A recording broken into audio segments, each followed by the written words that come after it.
also known as PropHolliday on social media, rocking with the GoldBoys, giving you my favorite plays for our Sunday night football game between the Jets and the Steelers. We'll get to that in a minute, but for my opening, we are going to talk about the 1 p.m. slate. Couple observations. I made sure I sat down today. I had my laptop in front of me. I took some notes. I didn't watch as much Red Zone. I watched individual games so I could say, all right, I watched a couple series here, a couple series there, and I'm not just giving us whatever Chris Hansen says we should watch. Sam Darnold is filthy. If the Jets, I was talking about this with my Jets fans friends throughout the game. If the Jets signed any head coach from Shanahan and McVay's coaching tree from 5 years ago, they took anyone. You could have went Zach Robinson. You could have went Kevin O'Connell. If they went in that direction and kept Sam Darnold, I think they'd be kind of like what the Minnesota Vikings are now, or they would be a version of the Bengals, where it's like this team has a quarterback, they have an offense, they're going to put up 24 points per game, and you're going to be in it every single year. And instead, this is what happens when management goes bad. It's funny I mentioned Burrow. Sam Darnold is younger than Joe Burrow. Not many people know that. The more that I watch this Vikings team as the season plays out, the more I love Darnold. And I think this is real. Now, they lose today to the Detroit Lions, but those are the two best teams in the NFC. I actually think by a wide margin. I think they're significantly better than the Eagles. I think they're significantly better than the 49ers.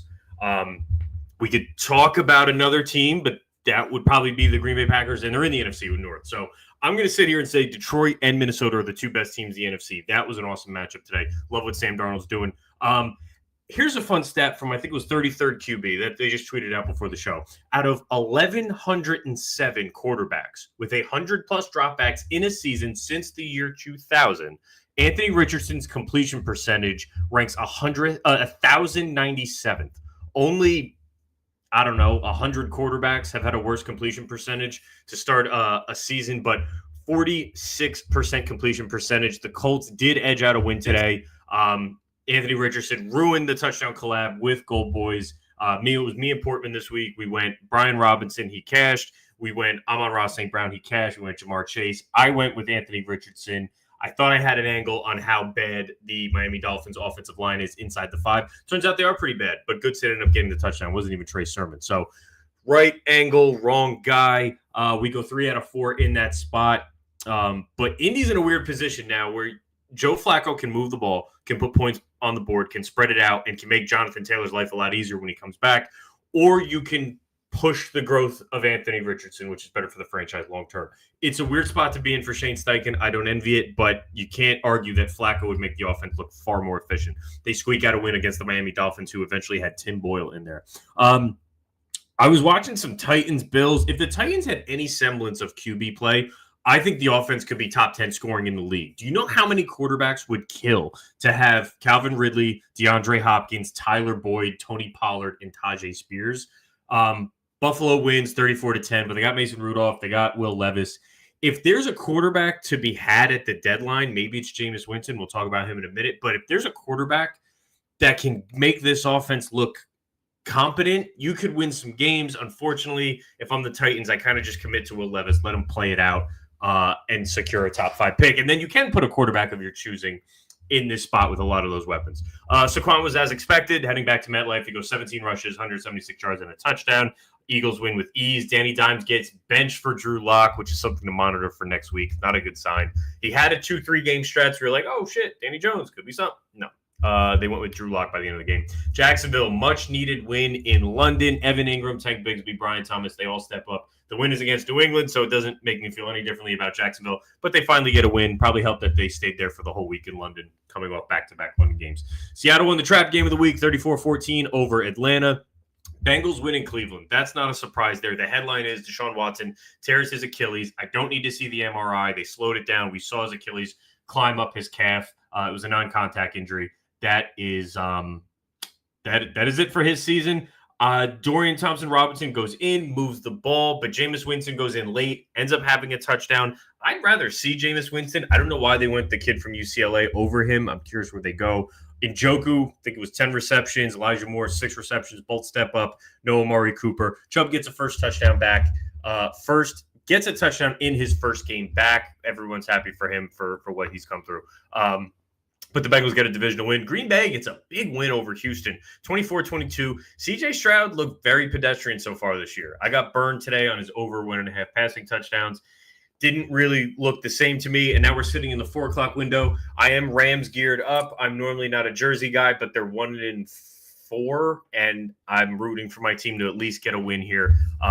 Stafford looks okay. Kupp is a scratch. My assumption is that they scratch Kupp today because they play Thursday Night Football against Minnesota and they want him to play there. They thought that game was more important, but I would never look ahead of anyone at 1-4. But they're up two scores on the Las Vegas Raiders right now. Let's talk about tonight's game.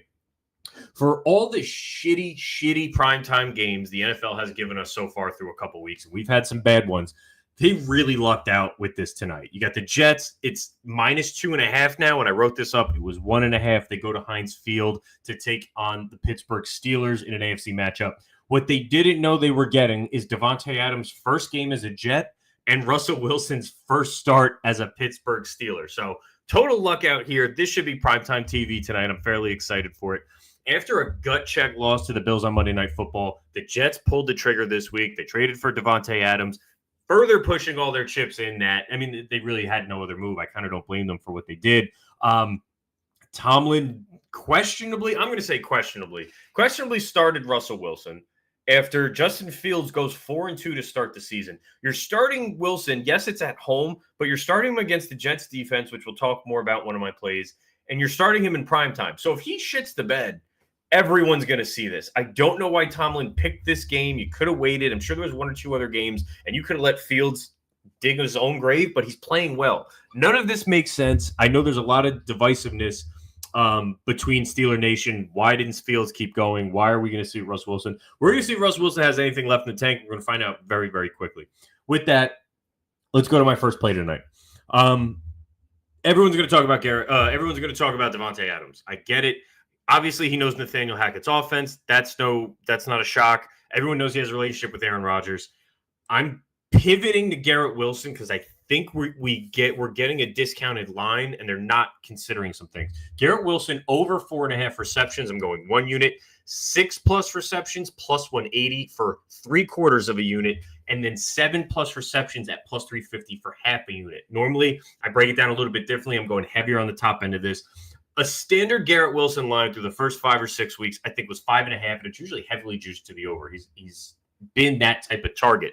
So it goes down to 4.5 at your standard -10, -115, and it's because of Davante Adams. I don't think Davante Adams' target share is going to be 8, 9, 10 targets tonight. I don't see that happening. The public's all over Adams, that I get. But Wilson's role was meant to be exclusively in the slot, and it only makes his life easier with Davante Adams on the perimeter. You're not getting as much safety help. You're not going to get jammed up as much at the line. I think this is more detrimental to Mike Williams. It's going to take away some from Lazard, but I really love Garrett Wilson to still see between 8 and 10 targets tonight with Davante Adams on the perimeter. We saw Wilson being used in pre-snap motion a lot last week with Todd Downey as the new offensive coordinator. I love that for him. So I think all of this continues, and Davante Adams only makes Garrett Wilson's life easier. I don't know why they took the reception line down. I'm climbing his full ladder all the way up from 5 all the way to 7, and I'm going a little bit heavier on the unit size there. So I love Garrett Wilson tonight on the receptions angle. Before we talk about my second play for tonight, DraftKings is making it easy to start betting, and bet $5 and you'll get $150 in bonus bets instantly. It's that simple. Click the link in our episode description to get started today. You must be 21 plus, 18 plus in Kentucky and Wyoming. Gambling problem, call or text 1-800-GAMBLER. All right. Second play for tonight. Kind of ties into what I was talking about in the open. I got Russell Wilson interception, yes, for +100. Very, very shocked at the line that we've got here. This is a 1-unit play to me. I feel like I have to bet this at +100. I was expecting Russell Wilson on a normal night, probably -115, -20. We're seeing a lot more QB interceptions at the chalk odds. So getting this at even money over on Bet365 makes me feel good. I don't think we could have picked a worse spot for Wilson to start. Yes, it's in prime time. Third best team in the league, New York Jets, in sack percentage. So he's going to be under duress. 1.3 interceptions per game over the last 3. 1.3 interceptions per game on the road for this New York Jets defense. They're going to be amped up. They've been amped up all week in practice because Davante Adams there. I think life is going to be hell for Russell Wilson. If they get behind early, which means the Jets offense is humming like we're thinking, this interception, I love it at plus 100. If you can get it at even money, I would go down to minus 115 on this. But Russell Wilson for an interception out of the gate, I can't understand why Tomlin did this. Maybe he was sending a message saying, sink or swim, you got one shot at it. If not, the Boo Birds are coming and we're going to Justin Fields. But Russell Wilson, yes, on an interception at plus 100. I put 1 unit on this. Can't believe we're not getting juice. Let's go over to the touchdown liquor cabinet. Now, the total is at, if I checked recently, I think it's at 44 and a half. Give me 1 second. 40 and a half, 40. Down. Line's down. Yeah, sure. We have commercials. We're gonna go. We're gonna go to a quick commercial here. Give me 1 second, guys. We'll be right back. Wait, before we get back to the picks, I wanted to thank you all for watching. Friends don't let friends watch videos without hitting the like button. So go ahead and press the thumbs up button and like the video. If you're new here and not subscribed, you should go ahead and do so because we're dropping new content each and every day on the GoldBoys Network. We strive to cover every sport and give out picks and analysis and valuable information for free on the GoldBoys Network. So make sure you're subscribed and hit the bell so you can get notified when we drop something new. I'm Brad Thomas. Let's get back to the picks. We are back. I had to give way to my guy, Brad Thomas.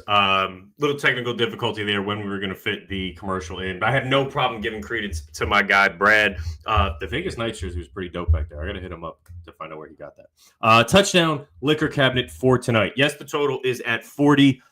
We're going pretty chalky with the touchdown stuff. Let's kick it off with the top shelf. Breece Hall plus 115 over on FanDuel. FanDuel has a lot of the best touchdown odds.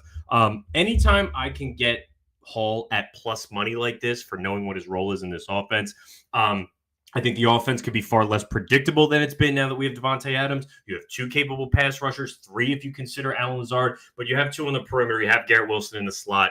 I think that's going to open some stuff up for Breece Hall, and his touches and his snaps went up last week with Todd Downey as the play caller. Breece Hall at plus 115, that's a 1-unit play for me in this matchup for the New York Jets. So Hall at 115 is my top shelf. Mid shelf, it feels like we have it's almost obligatory. I'm going Davante Adams. It's again plus 165 on FanDuel. Best line there. It's plus 160 on Bet365. I still like it. I'm going half a unit on Davante Adams.